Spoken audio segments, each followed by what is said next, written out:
देखिए, इस चुनाव के दौरान जो पैसा पकड़ा गया उससे पता लग गया कि कितना कैश इस चुनाव में वापस आया। बट आपने जो सवाल पूछा है, इसमें सबसे बड़ी बात श्वेता जी जो मुझे लगती है हमें ध्यान रखना चाहिए कि हम सब बात कर रहे हैं कि आगे क्या होगा,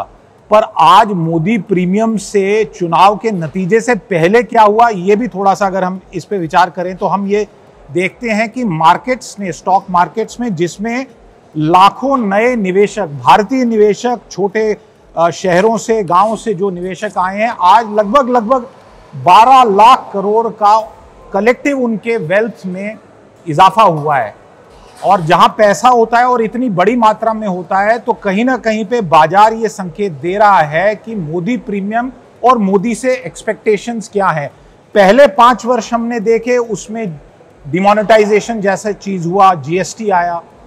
अगले 5 वर्ष में कोविड आया, कोविड के चलते इंफ्रास्ट्रक्चर और कैपेक्स के द्वारा इकोनॉमी को आगे बढ़ाने का प्रयास किया गया। आने वाले 5 सालों में भारत को क्या चाहिए? सबसे बड़ी चीज जो चाहिए कि हमारी जो ग्रोथ अभी 2024 के वित्तीय वर्ष में हमने देखी 8.25%, और पूरी दुनिया में एक ऐसा नंबर था कि पूरी दुनिया में रिपोर्ट बनी इस पे कि ये कैसे हुआ है, क्या ये मेंटेन होगा। दूसरा, महंगाई को लेके क्या होगा। कल हमें पता लगेगा कि महंगाई एक बड़ा मुद्दा था कि नहीं, जॉब्स का लॉस था कि नहीं, पेपर का जो नकल होता है वो था कि नहीं। टेक्नोलॉजी को लेके हमारी जानकारी, हमारे साथियों ने ये स्टोरी फाइल की है कि जो पेपर नकल है उसको लेके कुछ ना कुछ सेक्रेटरीज के ग्रुप्स जो कर रहे हैं उस पे काफी बड़ा कुछ स्टेप कानून बनाने की बात संकल्प पत्र में लिखा है। कानून तो ये थे, और मुझे याद आता है राजनाथ सिंह जी ने बहुत वर्ष पहले ये कहा था, 30 वर्ष पहले, कि मेरे कार्यकाल में जो ग्रेजुएट होंगे उत्तर प्रदेश से वो राजनाथ सिंह के ठप्पे के ग्रेजुएट होंगे। आज भी नकल केवल उस राज्य में नहीं, मैं पूरे देश की बात कर रहा हूं। तो मोटा मोटा जो एक्सपेक्टेशंस की दृष्टि से मार्केट की बात अलग अगर रखें तो भारत में अलग अलग वर्गों को अलग अलग प्रकार की सपोर्ट चाहिए। और सबसे बड़ी बात मोदी जी पे जो एक्सपेक्टेशन ये रहेगी कि जिस प्रकार से हम वेलफेयर कर रहे हैं और टकाटक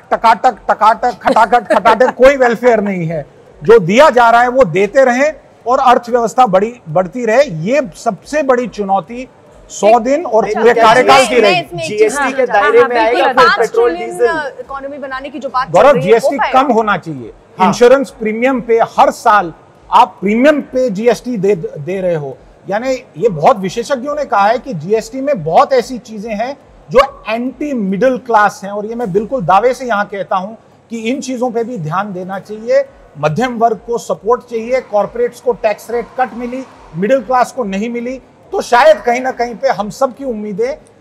मोदी 3.0 अगर हुआ तो ये बड़ी उम्मीदें होंगी। सिद्धार्थ, एक सवाल है मेरा, अब महंगाई और रोजगार को लेकर आपने बात कही, जब फील्ड में जाओ बड़ी आबादी इस बात को गिनाती है कि महंगाई बड़ा मुद्दा है, बहुत ज्यादा बढ़ गई है, बेरोजगारी एक बड़ा मुद्दा है, लेकिन थोड़ी देर के बाद जब उनसे सवाल पूछो तो वो ऐसा नहीं कहते हैं कि वो वोट किसको करने जाएंगे।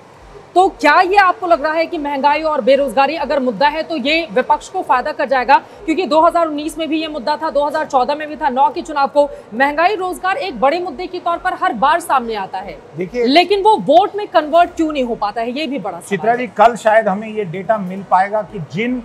कॉन्स्टिट्यूएंसी से, जिन जिलों से हमारी भारतीय सेना में बड़ी अधिक मात्रा में सैनिक जाते थे, जो अग्निवीर प्रोग्राम में कन्वर्ट हुआ है, नाराजगी थी, उनमें बीजेपी के प्रत्याशियों का क्या हश्र होता है। एग्जिट पोल तो इशारत कर रहे हैं कि हश्र नहीं थी। महंगाई के नाम पे इसीलिए मैं कह रहा हूं नतीजे आने से, बट एक इन्फ्रेंस बड़ी क्लियर है, जिस डायरेक्शन में एग्जिट पोल्स हैं और मार्जिन ऊपर नीचे कितना होता है उस पर अटकलें छोड़ दीजिए, बट अगर यही प्रकार की विजय होती है तो ये आपको मानना पड़ेगा that there is a Modi premium over and above jobs, नकल।